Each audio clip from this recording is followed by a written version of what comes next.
Hunting for lion shapes in the nebulae. In this chapter, we will practice finding shapes of creatures in the nebulae. Namely, we will begin our hunt for lions. This practice is necessary groundwork for the upcoming puzzles in this Alef-Tav Calendar system. Puzzles to which I will leave with a riddle at the end of this video. This psychological exercise has been given the term Pareidolia, which is Greek for alongside the image, or beyond the image, or even an abnormal image. Para is the Greek prefix meaning beside or alongside, and it often implies something that is beyond or abnormal. Eidolon is the Greek word which means image, form, or shape. I know you have heard the Greek prefix para in words like paradox. It means an abnormal belief or beside belief. Paranoia is abnormal mind or beside mind. Parallel means beside another, that is, two lines. So, in the simplest sense, we are hunting for abnormal images seen in the nebulae, namely for the purpose of referencing regions of space to track the passage of time. Again, I will forewarn you that locating apparent recognizable shapes in the nebula can be a complex and speculative endeavor. Yet, it will soon become more evident that this exercise was practiced often by scholars of the past. The Noah narrative has led us to the animals listed in the book of Job. Let us now begin with Job 38. Starting in verse 39, we read, "Can you hunt the prey for the lion, or satisfy the appetite of young lions, when they crouch in their dens, or lurk in their lairs to lie in wait? Who provides food for the raven when its young ones cry to God and wander about for lack of food?" The context of these two creatures have a shared similarity of a parent finding food for their young. The lion hunts prey to satisfy the appetite of the young lions, and the raven provides food for its young ones. Let's begin with hunting for shapes that resemble lions in the nebulae. The lion shape was one of the easier shapes to locate in the nebulae, and there is more than just one lion to be found. Back in chapter 34 of this video series, we were discussing bright stars on the ecliptic, to which I presented the Regulus Riddle. In the riddle, I was hinting at using the Paleo Hebrew alphabet methodology that we discovered in the Noah narrative and apply that to star naming conventions. So now we will set stellarium to an even earlier date in recorded history.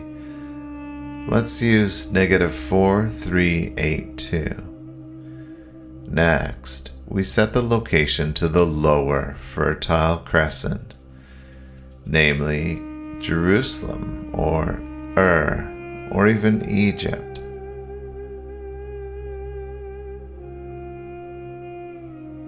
Next, we set the star Regulus on the sunset horizon.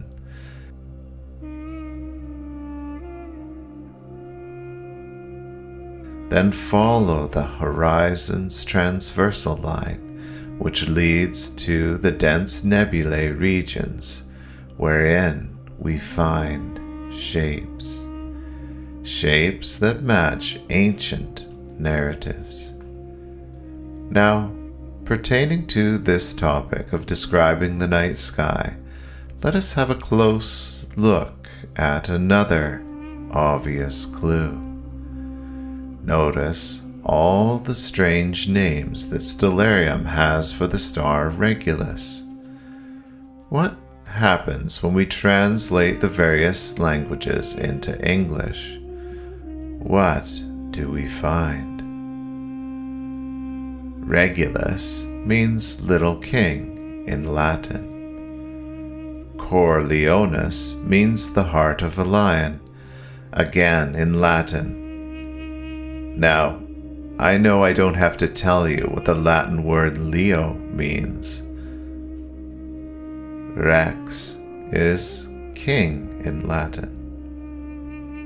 Cabalesed means the heart of the lion in Arabic. Alcabalesed is also the heart of a lion in Arabic. Now let us translate the names of more ancient languages for this bright ecliptic star. Lugal means the king in Babylonian cuneiform. Basiliskos means little king in Greek. Cardia Leontos means the heart of the lion in Greek. Also, in a synagogue from the Byzantine period, we find the Hebrew word for lion.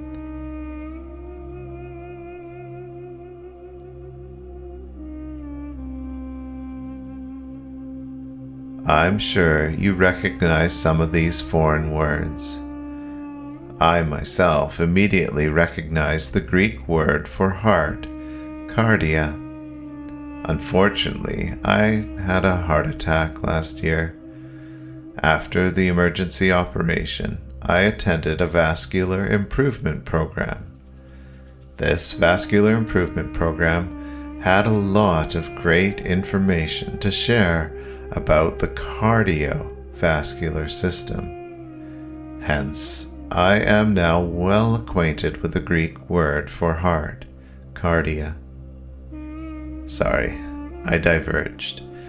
Now, using the list of descriptions seen in the ancient languages as seen in Stellarium, it should now be obvious what shapes we will be hunting for in the nebulae. A lion, a heart of the lion, and a king.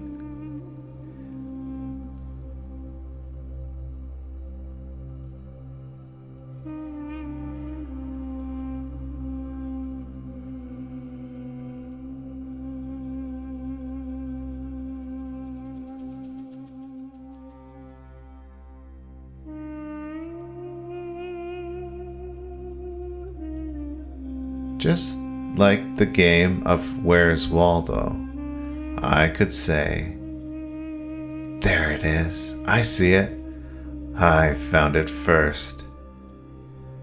Yet that would be a bit of a lie, because scholars of the past described these nebulae generations before I was ever born. So, here is an overlay of the Lion nebulae. Yet, there is more. The ancient scholars referenced the heart of the lion. There it is, a reddish light purple nebulae. For this date, and in the lower Fertile Crescent region, the heart of the lion in the nebula aligns with the bright star on the ecliptic. Now I encourage you to experiment in Stellarium, to get a sense for how this alignment shifts with different millennia and with various geographic locations. This will give you a sense of what I mean when I say this is an astronomical chronology puzzle, even a geolocation puzzle, as the dry, arid desert regions provide a clearer view of shapes in the night nebulae. If we attempt to put the same list of Regulus star names in a very rough chronological order, we start to get a new sense of the chronology. The Babylonian Mul-Apen tablets are estimated to be dated around 1000 to 300 BC. Lugal, the king. Then the Greeks, under Alexander the Great, conquered the Fertile Crescent. Alexander created one of the world's greatest learning libraries in 331 BC, and he named the learning center Alexandria after himself. In the Greek language, we have Basiliskos, little king, and Cardia Leontos, the heart of the lion. Next, the Roman Empire expanded into Egypt in 30 BC, of which in Latin we have Regulus, meaning the king, Cor Leonis, the heart of the lion, Rex, king, and even Leo, lion.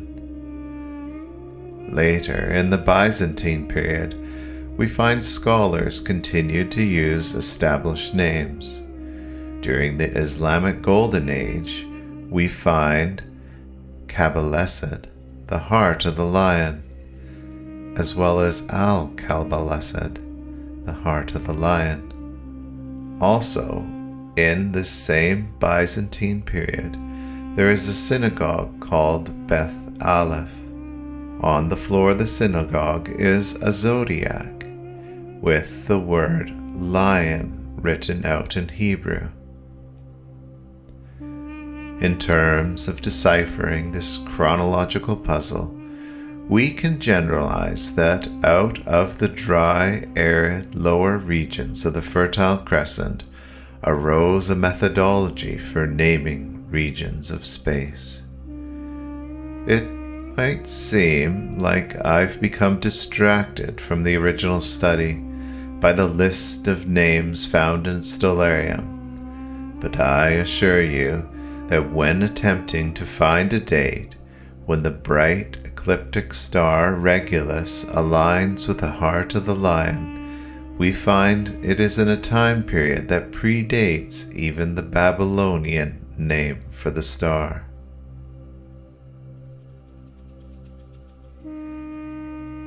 Let us now investigate the second description that was not used in Job, but was found when we translated all the ancient languages into English. Is there a nebula shape that resembles a king, even a little king? What color did kings wear in the ancient Fertile Crescent regions? I found History.com has a great write-up on the colors that royalty wore and the reason why the color was chosen for royalty. Why is purple considered for the color of royalty? The original dye was prized because of supply and demand. It came from the mucus of an exceedingly rare sea snail shell. It took as many as 250,000 mollusks to yield just 1 ounce of usable dye, but the result was a vibrant and long-lasting shade of purple. clothes made from the dye were exorbitantly expensive. A pound of purple wool cost more than people earned in a year. The Bible archaeology site has photos of these murex shells. Not only that, but they have a photo of wool fleece dyed with different species of murex snails. I'll include a link in the description to a video describing the long process of creating this purple dye.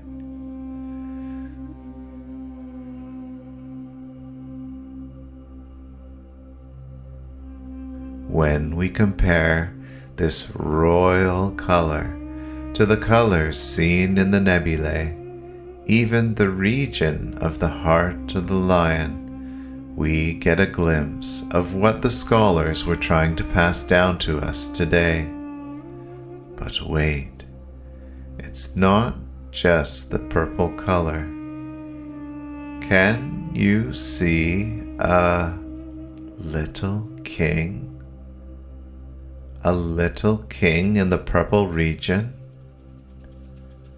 Ah, yes. I thought I would have enough time to present the various lions that I've found in the nebulae all in one video, but a week has gone by, so we will save the other lions for future upcoming videos. In the meantime, I will still encourage you to participate in this research project by hunting for recognizable nebulae shapes and sharing them as per the instructions below this video. I have purposely chosen a social media platform that allows you to remain anonymous if you so choose. In the next video, we will continue our hunt for more lions, continuing the journey of rediscovering an ancient lost calendar system.